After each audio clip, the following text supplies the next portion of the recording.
بسم اللہ الرحمن الرحیم۔ السلام علیکم۔ دو شخصیتوں کا ایمان لانا، اسلام کے مرکز کی تلاش اور جاسوس شیطان کی پکار۔ حضرت طفیل بن عمر دوسی کا تعلق یمن کے حکمران خاندان سے تھا۔ وہ قبیلہ دوس کے سردار تھے۔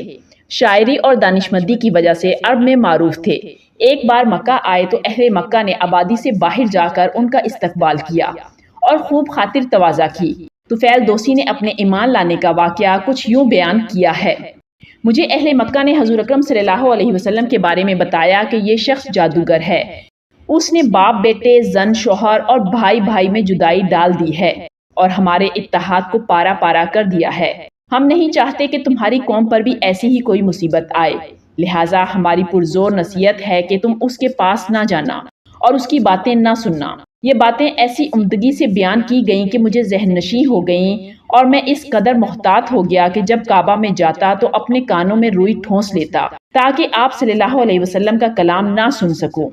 ایک روز میں صبح ہی خانہ کعبہ میں گیا۔ آپ صلی اللہ علیہ وسلم نماز پڑھ رہے تھے۔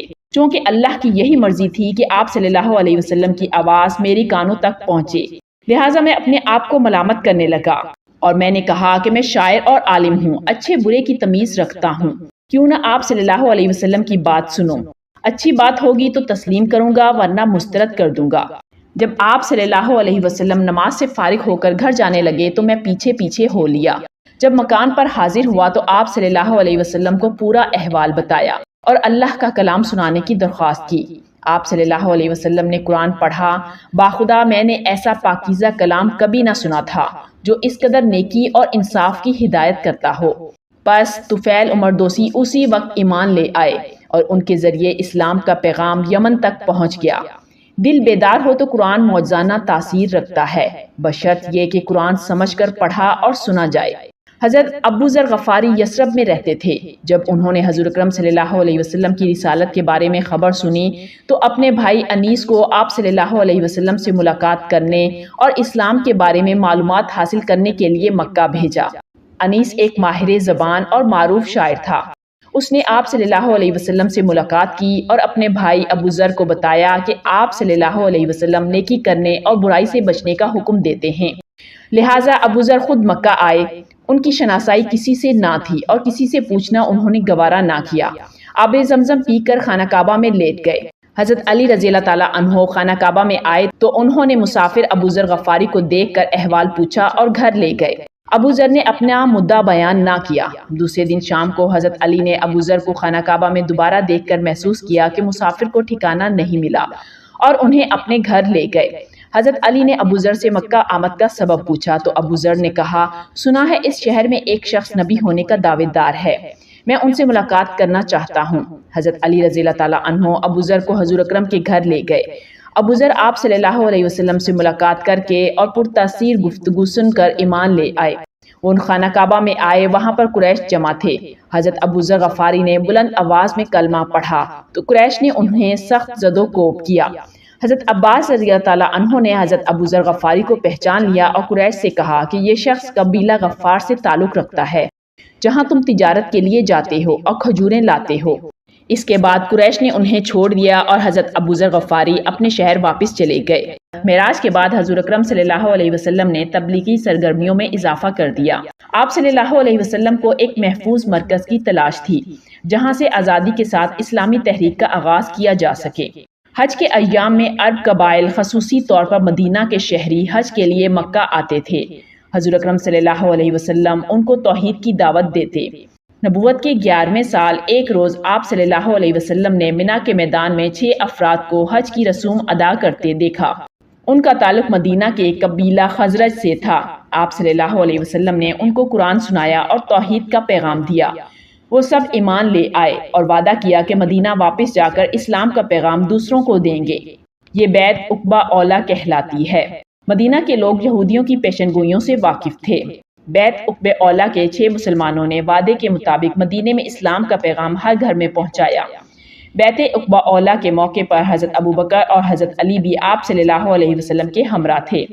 اگلے سال 1290 میں مدینہ کے 12 افراد حج کے لیے آئے۔ انہوں نے آپ صلی اللہ علیہ وسلم سے ملاقات کر کے اسلام قبول کیا۔ اسے بیعت عقبہ ثانیہ کہا جاتا ہے۔ آپ صلی اللہ علیہ وسلم نے مصعب بن عمیر کو اسلام کا پہلا سفیر بنا کر مدینہ روانہ کیا تاکہ اسلام کا پیغام اہل مدینہ تک پہنچا سکیں اور بوقت ضرورت رہنمائی کر سکیں۔ مصعب بن عمیر نے مدینہ پہنچ کر حضور اکرم صلی اللہ علیہ وسلم سے رابطہ برقرار رکھا تاکہ رہنمائی حاصل کرتے رہیں۔ مصعب بن عمیر نے مدینہ میں جمعہ کی پہلی نماز پڑھائی جس میں 12 مسلمان شریک ہوئے۔ نبوت کے 13ویں سال حج کے ایام میں 500 افراد مدینے سے مکہ آئے۔ ان میں 73 مسلمان مرد اور 2 مسلمان خواتین شامل تھیں۔ انہوں نے رات کے اندھیرے میں عقبہ میں حضور اکرم صلی اللہ علیہ وسلم سے ملاقات کی۔ اس ملاقات نے مدنی مسلمانوں اور آپ صلی اللہ علیہ وسلم کے درمیان طے پایا کہ حضور اکرم صلی اللہ علیہ وسلم مدینہ تشریف لائیں تو مدنی قبائل ان کی حفاظت اپنے خاندان کی طرح کریں گے۔ اس مقصد کے لیے اگر دنیا سے بھی جنگ کرنا پڑی تو مدینہ کے لوگ تیار ہوں گے۔ آپ صلی اللہ علیہ وسلم نے مدینہ کے مسلمانوں سے فرمایا کہ آج سے تمہارا خون میرا خون ہوگا، میں تم میں سے ہوں اور تم مجھ سے ہو۔ آپ صلی اللہ علیہ وسلم نے 12 نقیب نامزد فرمائے جو 12 خاندانوں سے لیے گئے تھے۔ اس موقع پر ابن الحیثم نے عرض کیا کہ ہمارے اور یہودیوں کے درمیان عداوت ہے۔ جس وقت اللہ تعالیٰ نے آپ صلی اللہ علیہ وسلم کو غلبہ دے دیا تو پھر آپ صلی اللہ علیہ وسلم ہمیں چھوڑ کر اپنی قوم کے پاس واپس لوٹ تو نہ آ جائیں گے۔ حضور اکرم صلی اللہ علیہ وسلم نے فرمایا تم اطمینان رکھو، جس سے تم لڑو گے اس سے میں لڑوں گا، جس سے تم صلح کرو گے اس سے میں صلح کروں گا، تمہارا ذمہ میرا ذمہ، تمہاری حرمت میری حرمت ہے۔ آپ صلی اللہ علیہ وسلم نے فتح مکہ کے بعد بھی اپنا وعدہ پورا کیا اور مکہ سے واپس مدینہ تشریف لے گئے۔ بیعت عقبہ کی درزیش 5 شرائط تھیں۔ نمبر 1 چستی اور سستی ہر حال میں بات سنو اور مانو گے۔ نمبر 2 تنگی و خوشحالی ہر حال میں مال خرچ کرو گے۔ نمبر 3 بھلائی کا حکم دو گے اور برائی سے روکو گے۔ نمبر 4 اللہ کی راہ میں اٹھ کھڑے ہوگے۔ نمبر 5 جب میں تمہارے پاس آ جاؤں گا تم میری مدد کرو گے اور اپنے بال بچوں کی طرح میری حفاظت کرو گے۔ جب حضور اکرم صلی اللہ علیہ وسلم اہل مدینہ سے مذاکرات کر رہے تھے تو شیطان عقبہ کی چوٹی پر بیٹھا سب کچھ سن اور دیکھ رہا تھا۔ جب اس سے یہ سب کچھ برداشت نہ ہوا تو بلند آواز میں قریش کو پکارا اور خبردار کیا کہ محمد صلی اللہ علیہ وسلم اور ان کے ساتھی منصوبہ بندی کر رہے ہیں۔ جب آپ صلی اللہ علیہ وسلم نے یہ آواز سنی تو فرمایا کہ یہ شیطان کی آواز ہے۔ آپ صلی اللہ علیہ وسلم نے جواب میں فرمایا کہ اے اللہ کے دشمن، دنیا میں کبھی تجھے چین نصیب نہ ہوگا۔ اس کے بعد آپ صلی اللہ علیہ وسلم نے مسلمانوں کو اپنے ڈیروں میں چلے جانے کی ہدایت فرمائی۔ مشرکوں کو ان کی بیعت کا علم نہ ہو سکا۔ شیطان کی پکار سے قریش مکہ کے دلوں میں شک پیدا ہو گیا۔ ان کو علم تھا کہ اگر آپ صلی اللہ علیہ وسلم مدینہ میں مرکز قائم کرنے میں کامیاب ہو گئے تو مکہ بھی خطرے میں پڑ جائے گا۔ انہوں نے ایک وفد مدینہ کے ڈیروں پر بھیجا اور ان سے دریافت کیا کہ وہ ان کے قریشی بھائی کو مکہ سے نکال کر مدینہ لے جانے کی ساز باز کر رہے ہیں۔ جن مشرکوں کو بیعت کا علم نہ تھا انہوں نے قسمیں اٹھانا شروع کر دی کہ ایسی کوئی بات نہیں ہے اور نہ ہی ان کو کسی بیعت کا علم ہے۔ مشرکین کے جواب سے قریش کے وفد کو قدرے تسلی ہو گئی۔ جب دوسری بیعت عقبہ مکمل ہو گئی اور اسلام کے نئے مرکز کا فیصلہ ہو گیا تو مسلمانوں نے ہجرت کا آغاز کر دیا۔ ابن اسحاق کے مطابق سب سے پہلے مہاجر حضرت ابو سلمہ تھے جنہوں نے بیعت عقبہ کبریٰ سے 1 سال قبل اپنی بیوی بچوں کے ہمراہ ہجرت کی۔ جب انہوں نے مکہ سے روانہ ہونا چاہا تو ان کے سسرال نے ان کی بیوی اور بچے کو روک لیا۔ حضرت ابو سلمہ اکیلے ہی مدینہ روانہ ہو گئے۔ ابتدائی مسلمانوں نے اسلام کے لیے نہ صرف اپنے مال بلکہ اہل و عیال کی قربانی دی۔